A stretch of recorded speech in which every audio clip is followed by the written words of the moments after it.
네, 오늘 함께해 주실 두 분 소개해드리겠습니다. 보수우파 패널 장성철 공론센터 소장, 김서환 시사평론가 모셨습니다. 안녕하십니까? 안녕하세요. 네, 어서 오십시오. 네, 윤 대통령이 또 여당 지도부와 지난 주말 만찬 회동을 했고 그것이 여러 가지 주말 사이에 관심을 받았습니다. 지난 25일이었죠. 만찬 참 화기애애한 분위기 속에서 약 3시간 20분, 정해진 시간보다 더 시간이 길어졌고 한남동 관저에서 분위기 좋은 상태에서 이루어졌다고 하는데, 자, 어떤 얘기들이 오갔을지 궁금합니다. 장 소장님, 어떤 이야기들 나왔답니까? 그러니까 대략 보면은 뭐 그냥 정치 현안 문제는 얘기를 안 했대요. 네. 그래서 그 현안 문제는 빼놓고, 아니 한동훈 장관 술도 못 먹는데 무슨 청담동에 가서 무슨 술을 먹었냐. 예. 그 사람은 2차에 가도 뭐 그냥 잘 안 가고 2차도 안 가고 네, 1차도 중간에 나간다. 네, 맥주도 뭐 반잔 먹으면 그냥 취해가지고 뭐 못한다. 그래서 그거는 말도 안 되는 거다. 나는 동백꽃 아가씨라는 노래도 모른다. 동백 아가씨요. 동백 아가씨인가요? 예. 그 노래도 모른다라고 예. 얘기를 했다라고 하고요. 또 하나는 장경태 의원 좀 이상하다. 장경태 의원이 지금 캄보디아 가서 뭐 아이 집안을 만나려고 했는데 주소 가르쳐 달라고 그런다면서요? 네. 예. 근데 그 아이가 한국에 와서 심장병 치료를 받기로 했는데 못하러 캄보디아에 가느냐. 한국에 와서 만나면 되는 거 아니냐. 이런 얘기를 했다고 하는데요. 지도부랑은 이제 만났고 그 지도부가 한꺼번에 다 모이진 못한 모양입니다. 예. 그냥 이렇게 용산 근처에서 집회 시위가 있어가지고 많은 분들이 좀 정시에 모이지 못했다라고 해서 뭐 대통령도 좀 늦게 오셨다고 그래요. 그래서 김건희 여사가 먼저 오시는 분들 관저 소개 골고루 좀 이렇게 해드리고 또 그냥 자켓도 벗고 넥타이도 좀 느슨하게 풀고 이런 식으로 좀 편안한 분위기에서 맥주 안주 먹고 맥주에다가 땅콩 안주를 해가지고 편하게 이제 먹었다라는 거고, 또 월드컵 얘기를 좀 많이 했었다. 네, 뭐 사우디한테 뭐 져준다 뭐 이런 농담 그것도 얘기가 나오더라고요. 그렇죠. 빈살만이 와가지고 우리에게 많은 투자를 유치를 했는데 우리가 사우디랑 붙으면 져줘야 되는 거 아니냐. 뭐 그런 얘기도 좀 우스갯소리, 농담, 우스갯소리겠죠. 편안한 얘기들을 위주로 한 것 같습니다. 그래서 저는 이렇게 대통령과 여당 지도부가 스킨십을 넓혀가고 교감을 넓혀가는 것 참 좋은 일이다 라는 생각이 드는데, 하나 의심되는 건 있어요. 과연 정치 현안에 대해서 아무 얘기도 안 했을까? 국정조사라든가 뭐 검찰 수사라든가 이런 것들이요. 그런 것도 있고요. 민생 경제가 어려운데 그거에 대해서는 어떤 걱정스러운 얘기를 안 하셨을까? 또 뭐 여러 가지 부분이 있잖아요. 화물차 연대 파업과 관련해서도 여러 가지 논란이 있는데 이런 얘기는 안 하셨을까? 근데 일치 안 했다고 하니 그대로 믿는 수밖에 없다라고 말씀드립니다. 사실 뭐 여당 지도부 또는 비대위원들 만났으면 뭔가 언론도 오고 보도가 되고 좀 사진도 나오고 영상도 있고 이랬을 거라고 기대했던 분들은 왜 이게 안 나왔을까 생각도 했을 것 같습니다. 그래서 민주당 쪽에선 비밀 만찬이다, 사진 한 장이 왜 없냐 이렇게 얘기하고 있습니다. 김서환 평론가, 이번 만찬 회동 어떻게 보셨어요? 뭐 말씀하셨던 것처럼 좀 두 가지 얘기를 안 할 수가 없는데요. 지금 뭐 동백꽃 아가씨 얘기할 때입니까? 동백 아가씨입니다. 동백 아가씨. 동백꽃 아가씨라고 얘기하시니까 제가 그걸 따라서 얘기하는 것 같은데요. 김건희 여사 사진 논란 가지고 지금 야당 의원 비판할 때입니까? 여당 지도부 만나서 대통령이 그렇게 한가합니까? 지금 화물연대 파업에 내일 업무 개시 명령 뭐 발동할 것이다 이런 얘기까지 나오고 있는 상황이잖아요. 한국은행이 올 하반기 시스템 리스크 설문조사한 거 아마 많은 분들이 보셨을 거예요. 내년에 한 금융 경제 전문가 10명 중 6명 정도가 금융 충격이 올 것이다, 위기가 올 것이다 이렇게 얘기를 하고 있는 굉장히 위급한 상황이란 말이에요. 근데 물론 이제 여당 지도부하고 만나서 대통령이 그동안에 뭐 지금 당대표 문제 가지고 이준석 대표 나가니 많이 이런 거 가지고 굉장히 마음고생도 많았고, 근데 겨우 당이 좀 정리가 됐다 이런 측면들도 있을 수 있겠지만, 최근에 이태원 참사뿐만 아니라 국정 운영하는 데 있어서 국민들의 비판이나 곱지 않은 시선이 굉장히 많은 상황이거든요. 근데 만약에 이런 상황에서 여당 지도부 만날 거면 차라리 언론사 카메라가 좀 들어가서 초기라도 대통령하고 여당 지도부가 심각하게 국정 운영에 대해서 한 번쯤 얘기하고, 그 다음에 뭐 사실은 카메라가 계속 있을 수는 없잖아요. 뭔가 좀 우려를 좀 표시하기도 하고 여당 지도부에 협조도 구하고 이런 모습 보이고 난 다음에 그 다음에 뭐 술을 좀 과하게 마시든 좀 오래간만에 뭐 화합하는 자리를 갖든 그 다음에 하면서 얘기를 풀어나갔으면 더 좋지 않았을까?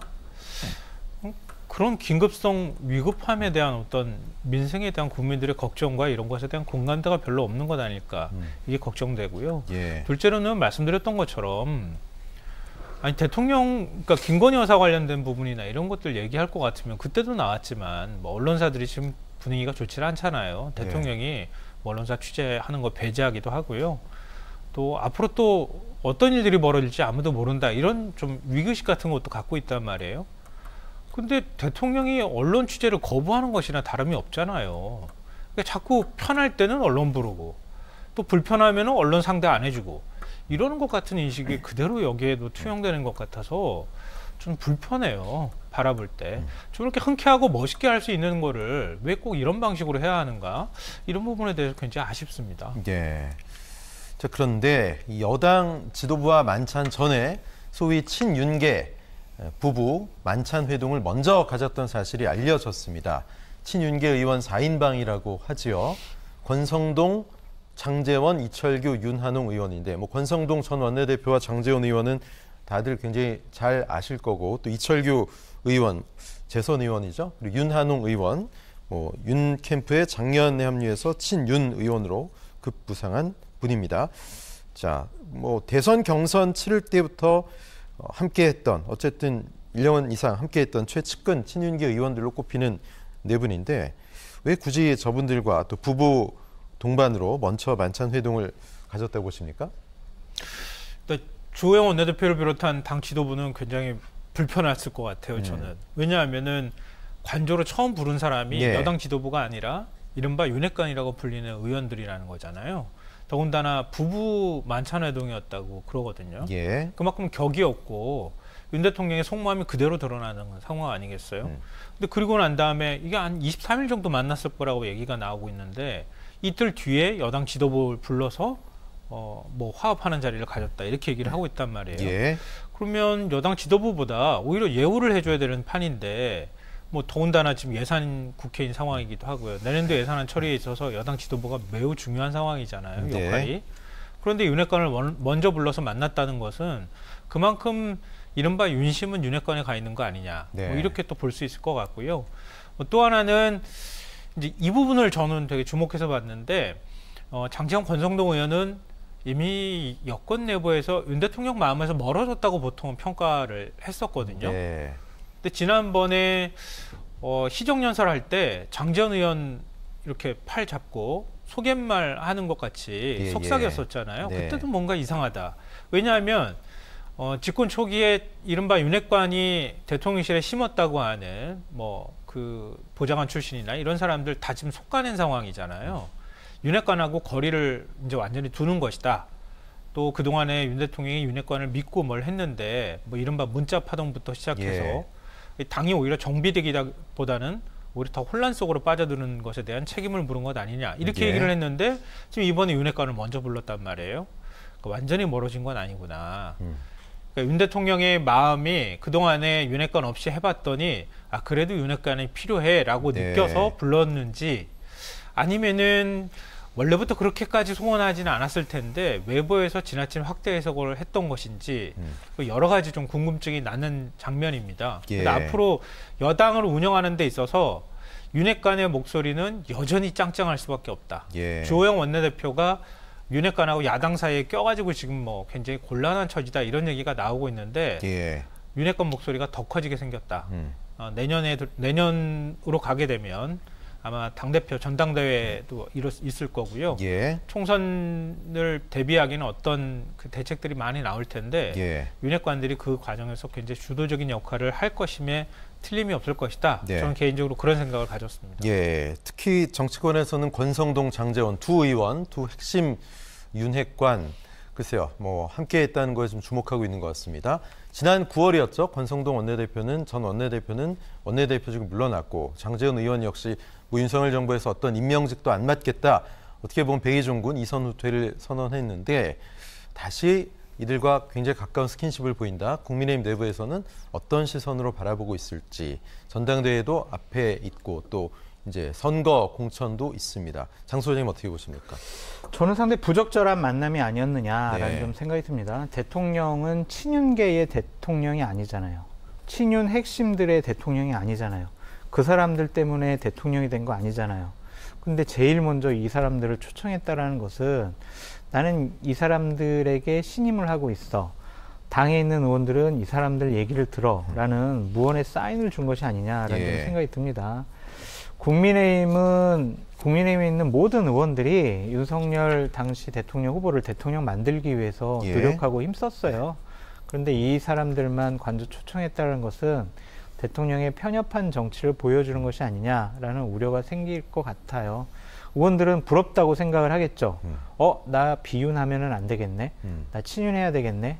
그래야 나 공천받을 수 있겠네. 네. 라는 생각까지도 할 수 있을 거고, 이 의원들이 4명이 슬쩍슬쩍 이제 얘기할 거란 말이에요. 아유, 대통령 그때 얘기해보니까. 용산의 윤심을, 그죠? 네. 차기 전당대회 있단 말이야. 당대표 말이야. 대통령께서는 좀 이렇게 생각하시는 것 같아. 네. 라고 하면 그게 윤심이 되는 거예요. 이 사람들이 윤심의 전달자가 되고, 그러면 상당히 부적절한 일들이 앞으로 벌어질 수가 있다. 그게 계보 정치 아닙니까? 맞아요. 예. 그런 것들은 좀 없어져. 그러니까 대통령이 저러한 특정 계보에 있는 사람들을 챙기는 인상을 주는 것 자체가 예. 저는 잘못됐다는 생각이 들고, 예. 전 궁금한 게 있어요. 어떤 겁니까? 누가 흘렸을까? 대통령실에서는 흘리지 않았을 거 아니에요. 네. 그러면은 권성동, 장제원, 이철규, 윤한홍 이 4명 중에 1명이 흘렸을 거란 말이에요. 예. 그런데 그 자리에서 무슨 얘기 나눴냐라고 뒷얘기를 들어보면 차기 전당대회에서 당대표 어떤 당권구도 어떻게 될까 그것에 대해서 논의를 했다. 네. 그리고 당 지지율 지금까지 하락시키는데 부정적인 영향을 끼친 사람은 당대표로서 부적절하다라는 얘기를 했다라고 지금 언론이 나오고 있어요. 보도가. 예. 그러면은 누가 흘렸겠냐고요. 딱 짚히는 사람은 1명밖에 없다라고 네. 좀 보여지는데 네. 저는 푹시원히 말해주시죠. 전 장제원 의원이 흘렸을 것 같아요. 권성동 의원은 예. 본인이 여러 가지 원내대표 하면서 예. 부적절한 논란 때문에 당 지지율 하락에 여러 가지 부정적인 영향을 책임이 끼쳤다. 소위 있다 이거죠, 그죠? 네. 예. 그러니까 장제원 의원이 이런 거 흘림으로써 나는 아직도 윤석열 대통령의 핵심 측근이야. 그리고 당권 구도와 관련해서는 내가 스케치를 하고 밑그림을 그릴 거야. 라는 것을 은연중에 내세운 것이 아닌가라는 생각이 드는데 둘 사이는 원래 공고하지 않습니까? 뭐 브라더라고 서로 할 정도로 그렇지 않습니까? 변제한 사이입니까? 브라더도 많이 싸우고 그러니까요. 서로 마음에 안 들었던 거 있는 것 같은데 저는 부적절하다고 말씀드리고 싶은 게 뭐냐면 박근혜 정권 때의 기시감이 드는 거예요. 2014년도 12월 19일 날 박근혜 대통령이 관저로 친박 의원 7명을 초청을 해가지고 대선 승리 2주년 기념식을 했어요. 그 사람들만 데리고. 소외감 느꼈겠네요, 아닌 분. 그 당시에 당대표는요, 김무성 당대표였어요. 그리고 비박계가 당권을 좀 갖고 있었거든요. 그런 사람들은 쏙 빼놓고 친박 핵심들, 서청원, 윤상현, 김태환 이런 사람들만 불러가지고 식사를 했거든요.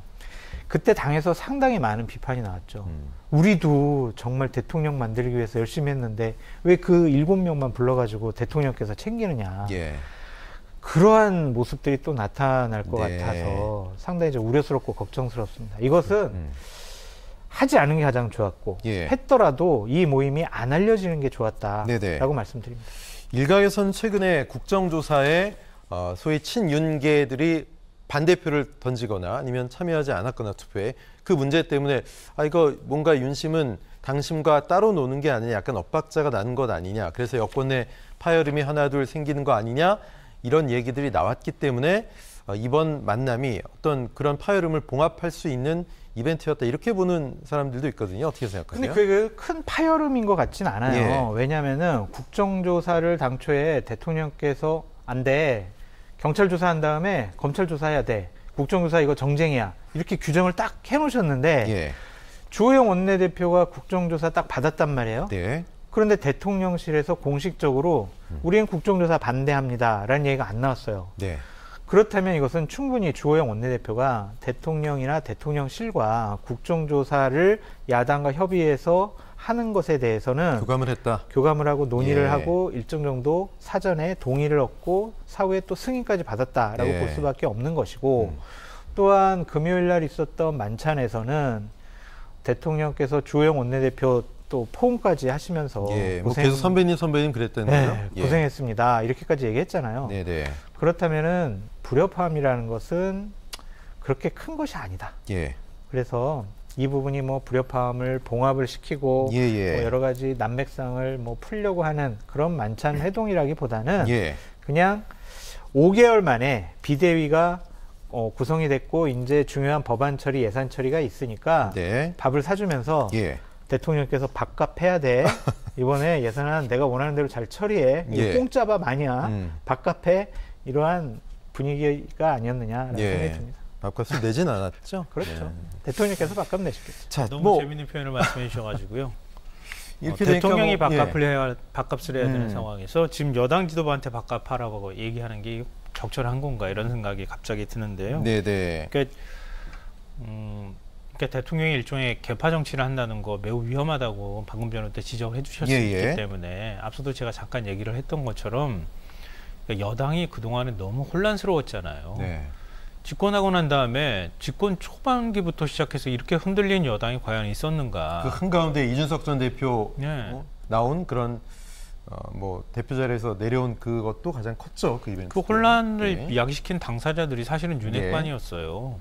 근데 윤핵관을 먼저 불러가지고 부부회동하고 관저로 처음 부른 정치인이 돼버리는 거죠. 여기에 대해서 다른 의원들 부러움의 시선이나 아니면 시기 질투부터 시작해서 굉장히 많은 감정들을 교차할 것 같은데요. 아까 이제 국조 말씀하셨으니까 권성동 의원은 국조 불참했다고 알고 있고요. 장재현 의원은 반대표던이었어요. 대통령실하고 그렇게 충분한 교감이 이루어졌는데 윤핵관, 그러니까 가장 핵심이라고 하는 사람들이 과연 그렇게 행동했었을까 하는 생각이 들고요. 국조 통과되고 난 다음에 당장 대통령실에서 대통령실 포함됐다고 하는 것에 대한 불편한 마음들, 심기가 뭐 나왔었잖아요. 이런 것도 또한 뭔가 정확하게 좀 조율이 잘 안 되는 것 같다 이런 생각이 드는데 뭐 정치라는 게 뭐 이렇게 탁탁 손발이 맞는 건 아닐 수 있겠지만 이렇게 삐걱삐걱대면서 계속 움직여가는 게 그렇게 별로 좋은 신호처럼 안 보인다는 거예요. 아까 뭐 이제 여당 지도부하고 일종의 만찬회동하는 자리를 만든 것도 그것도 모양새가 그렇게 썩 좋지 못했다고 제가 말씀드렸던 것처럼 이런 것들이 권력 안에서의 어떤 불협화음이 계속 생겨날 수 있는 여지들을 계속 끊임없이 만들어가는 과정인 것 같아서 이제 좀 불안불안해 보입니다. 근데 어쨌든 뭐 이 관저 회동 놓고 민주당과 정의당, 야당 측에서는 비판하고 있습니다. 왜 만나는 건 괜찮은데 왜 두루두루 만나지 않느냐? 여당만 챙기느냐? 취임 초에 야당 뭐 함께 김치찌개도 먹자 이렇게 얘기하지 않았느냐? 지난 9월 또 국회 첫 시정연설에서도 초당적 협력을 여러 번 얘기했는데 협치와 소통의 행보 전혀 보이지를 않는다. 그리고 이제 뭐 대통령실에서 공식적으로 부인했긴 했지만 뭐 사람 자체가 싫어서 아예 만나고 싶지 않다고 이런 얘기만 나오고 있고 만나긴 만날까요? 시기의 문제일까요? 아니면 어떻게 보십니까? 언제 만날지 모르겠어요. 대통령의 임기는 길어요. 5년이기 때문에 어떻게 임기 내내 안 만날 수 있겠어요. 만나기는 하겠죠. 근데 이재명 당대표가 있는 기간 동안에는 안 만날 가능성이 저는 있다 이렇게 생각합니다. 그러니까 만나야 한다고 하는 것에 대해서는 국민들의 바람도 그럴 거고 정치권에서도 아마 그런 바람들을 다 가지고 있을 거라고 생각하거든요. 여당 의원들도 역시 마찬가지인데요. 대통령이 편한 상대하고만 정치할 것 같으면 뭐 정치 뭐하러 합니까? 정치는 불편한 상대하고 하는 게 정치 아니겠어요. 그러니까 상대하고 대화 타협하고 그리고 그 어딘가의 지점에서 절충안을 만들어내서 그렇게 나가는 게 결국은 정치의 묘미이자 정치의 예술이잖아요. 근데 윤석열 대통령은 나랑 불편한 사람들, 나 보기 싫은 사람들 안 보겠다고 하는 식으로 계속 지금 정치를 하고 있잖아요. 이준석 대표 결국 내쫓은 것도 그것 때문 아닙니까? 저는 그렇게 생각하거든요. 그리고 지금 여당 내 의원들 결국 윤핵관을 중심으로 하고 친윤계가 당을 다 장악하게 만드는 과정도 결국 권력 유지를 위해서다 이렇게 보이고요. 야당 지금 당대표하고 만나야 된다는 얘기가 나온 게 뭐 벌써 한참 됐는데 취임 후 200일 동안에 뭐 한 번도 안 만났고 만날 의지도 별로 제가 볼 때는 안 보여요. 야당 당대표가 검찰 수사 대상이기도 하니 조만간에 이제 소환될 텐데 내가 만나면은 검찰한테 봐주라는 사인이 될 거라고 하는 불안감을 갖고 있는 건가요?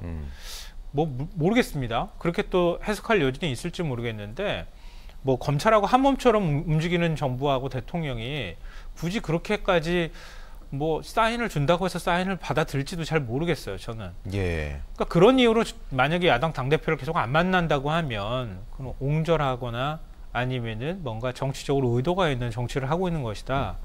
뭐 나쁘게 말하면 그렇게 해석이 가능할 것 같고요.